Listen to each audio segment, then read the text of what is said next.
The question is, if you get a cloth dripping wet without gravity and you wring it out, what's going to happen? What will happen to a wrung out cloth? So, and I had to use equipment that was here on board the space station. We may have the coolest washcloths ever here on the space station. I'm going to show you. Here's one of our washcloths. And it's compacted. It's put down into this little tiny hockey puck so that it saves space.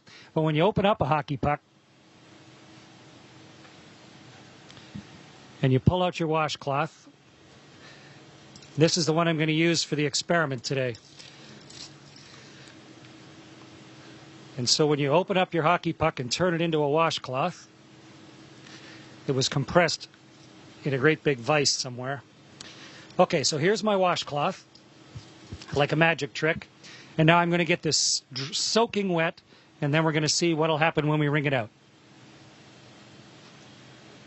Meredith and Kendra suggested that I dip this in a bag, but bags don't hold water in space, so instead I filled a water bag. This has drinking water in it. And I'm going to squirt a bunch of water into this washcloth.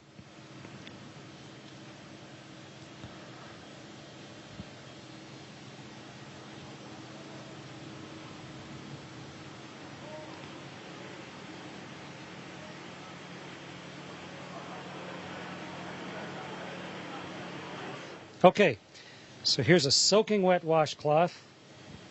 Get the microphone so you can hear me while I'm talking. And now let's start wringing it out. It's really wet.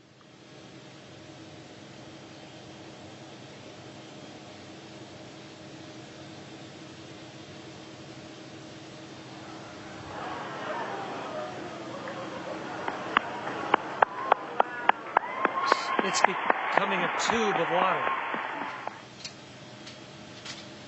The water's all over my hands, in fact. It wrings out of the cloth into my hands. And if I let go of the cloth carefully, the water sort of has it stick to my hand.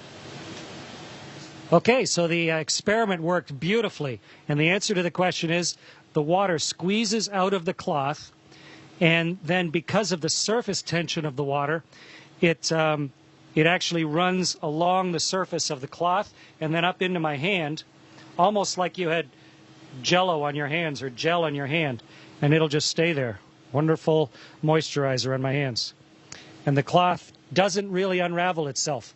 It just stays there floating like a dog's chew toy, soaking wet. Great experiment, worked perfectly. Meredith and Kendra, congratulations. Great idea.